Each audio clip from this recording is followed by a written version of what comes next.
Court कचहरी, झूठे मुकदमे और शत्रु बाधा से आज़ादी। कोर्ट कचहरी और मुकदमे में हो रहा है पैसा बर्बाद, शत्रु कर रहे हैं परेशान या फंस गए हैं झूठे केस में। तारीख पे तारीख से पाना चाहते हैं छुटकारा, मुकदमों में जीत के साथ चमत्कारी ज्योतिषी महा उपाय आपको मैं आज बताने जा रहा हूं। हर हर महादेव। मैं राम प्रगुणाचार्य मिश्र आपके अपने चैनल 19 समस्या और समाधान में आप सभी का हृदय स्वागत एवं अभिनंदन करता हूं। दोस्तों, कहा जाता है कि इंसान को दो जगहों की सीढ़ियां कभी नहीं चढ़नी चाहिए। पहला है अस्पताल और दूसरा है कोर्ट कचहरी का। लेकिन कई बार ग्रहों की चाल इंसान को ऐसे दलदल में फंसा देती है कि वह ना चाहते हुए भी मुकदमों, झूठे आरोपों और शत्रु बाधाओं में उलझकर रह जाता है। सालों साल कोर्ट की तारीख पे तारीख पड़ती रहती है। वकीलों की फीस भरते भरते जीवन भर की जमा पूंजी खत्म हो जाती है, लेकिन न्याय नहीं मिलता है। कोई अपना ही धोखा दे देता है या विरोधी ईर्ष्या के कारण झूठा मुकदमा आपके ऊपर थोप देते हैं। रातों की नींद उड़ जाती है और इंसान हर तरफ से खुद को बेबस महसूस करता है। क्या यह महज किसी दुश्मनी का नतीजा है? जी नहीं। जब आपकी कुंडली में खष्टेश यानी कि छठे भाव का स्वामी या राहु आपको अपनी क्रूर गिरफ्त में लेता है तो यह नर्क आपको जीते जी भोगना ही पड़ता है। आज की इस विशेष अंक में मैं आपको बताऊंगा कि मुकदमेबाजी की ये रहस्यमय जाल क्यों बिछते हैं और साथ ही दूंगा वो 7 ज्योतिषी महा उपाय जिन्हें करते ही कोर्ट कचहरी के फैसले आपके पक्ष में आने लगेंगे और शत्रु आपके सामने नतमस्तक हो जाएंगे। मुकदमे और शत्रु बाधा के ज्योतिषी कारण क्या है? वैदिक ज्योतिष के अनुसार हमारी कुंडली का छठा भाव यानी 6th हाउस रोग, ऋण और शत्रु मुकदमे का होता है। 12वां भाव 12th हाउस जेल, यात्रा और भारी खर्चों का होता है। राहु का माया जाल, जब अष्टम या 12वें भाव में राहु बैठता है तो इंसान पर झूठे आरोप लगते हैं। ऐसे इंसान कोई गलती ना करके भी फंसा दिया जाता है। शनि की वक्री दृष्टि, शनि न्याय के देवता हैं, लेकिन जब वे प्रतिकूल होते हैं तो केस में इतनी देरी होती है कि इंसान न्याय की प्रतीक्षा में ही अपना सारा जीवन गुजार देता है।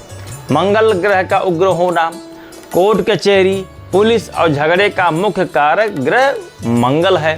मंगल के दूषित होने पर अकारण शत्रु पैदा हो जाते हैं जो आपकी सफलता से जलते हैं और आपको नीचा दिखाने के लिए कोर्ट में घसीटते हैं। मुकदमों में जीत और शत्रुनाश के उपाय। अगर आप भी कोर्ट कचहरी की चक्कर काट कर थक चुके हैं तो पूर्ण श्रद्धा और विश्वास के साथ आज ही से इन 7 महा उपायों को आजमाना शुरू कर दीजिए। उपाय नंबर 1, कोर्ट जाने वाले दिन लौंग और नींबू का उपाय। जिस दिन आपकी अदालत में तारीख हो उस दिन एक साबुत नींबू लें और उस पर 4 लौंग गाड़ दें।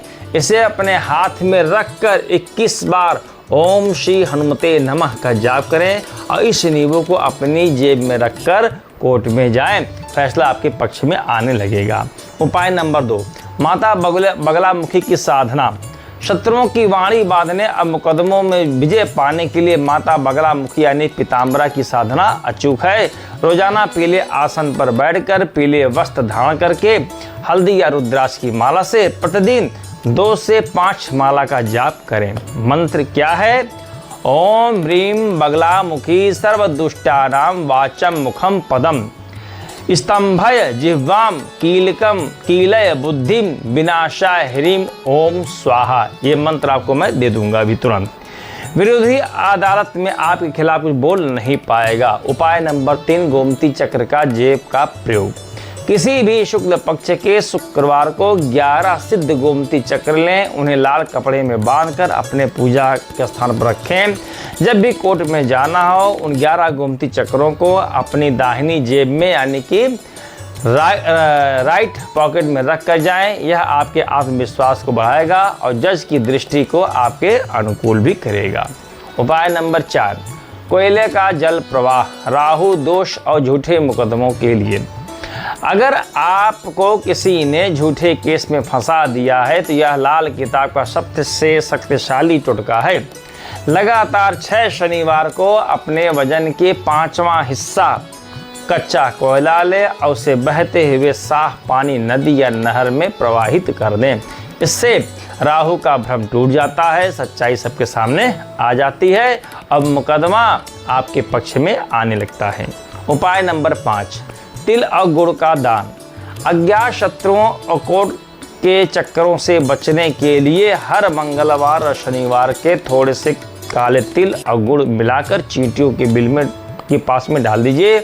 जैसे जैसे चींटियां इसे ग्रहण करेंगी आपके शत्रुओं का बल क्षीण होता जाएगा। उपाय नंबर 6, काले कपड़ों का त्याग। यह एक अत्यंत महत्वपूर्ण नियम है। जिस दिन भी आपको वकील से मिलने जाना हो या कोर्ट में पेशी हो, उस दिन कभी भी भूलकर काले या गहरे नीले कपड़े नहीं पहनना है। इससे शनि और राहु और अधिक हावी हो जाते हैं। हमेशा सफ़ेद, क्रीम या हल्के पीले रंग के वस्त्र ही धारण करें। उपाय नंबर 7, बजरंग बाण का संकल्पित पाठ। संकट मोचन हनुमान जी से बड़ा कोई रक्षक नहीं है। मंगलवार के दिन चमेली के तेल का दीपक जलाकर हनुमान जी के सामने बैठें और लगातार 21 दिन तक बजरंग बाण का पाठ करने का संकल्प लें। बड़े से बड़ा मुकदमा और शक्तिशाली से शक्तिशाली शत्रु भी इस उपाय के आगे टिक नहीं सकता है। दोस्तों, ये 7 अचूक अत्यंत चमत्कारी उपाय हैं और इनमें से अनेकों लोगों को वर्षों पुराने मुकदमों से आज़ादी भी मिली है, लेकिन एक अटल सत्य को समझना यहाँ बहुत ही आवश्यक है।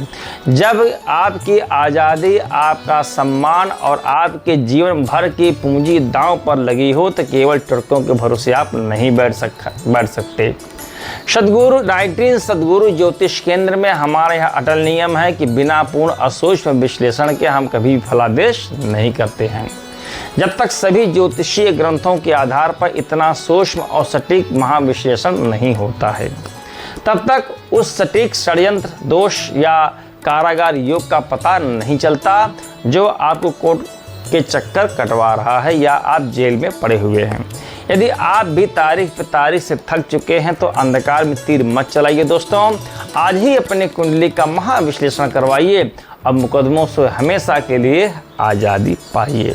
दोस्तों, मुझे पूरा विश्वास है कि आज का यह अंक आपके जीवन में एक नई उम्मीद, एक और न्याय प्राप्ति की दिशा में एक बहुत बड़ा कदम साबित होगा। अगर आपके परिवार में या आपके किसी परिचित के जीवन में किसी ऐसी कोई पीड़ा चल रही हो, कोई बेगुनाह होते हुए भी फंसा हुआ है, तो इस वीडियो को उन तक शेयर जरूर करें। आपका एक शेयर किसी को न्याय दिला सकता है। जानकारी आपके हृदय तक पहुंची हो तो वीडियो को लाइक करें। और यदि आप हमारे 19 सद्गुरु ज्योतिष केंद्र के इस आध्यात्मिक परिवार से अभी तक नहीं जुड़े हैं तो आपका अपना चैनल 19 समस्या और समाधान को तुरंत सब्सक्राइब करें और बेल आइकन दबाना ना भूलें और कमेंट बॉक्स में पूर्ण श्रद्धा और विश्वास के साथ हर हर महादेव या जय मां बगलामुखी या जय शनिदेव महाराज अवश्य लिखें। भगवान आपको न्याय दिलाएं और हर संकट से आपकी रक्षा करें। अगले वीडियो में एक नई समस्या और कम से कम 7 अचूक समाधानों के साथ मैं फिर उपस्थित होऊंगा। तब तक लिए निडर रहें, सत्य के मार्ग पर चलते रहें। हमें आज्ञा दीजिए। नमस्कार। जय श्रीमन नारायण।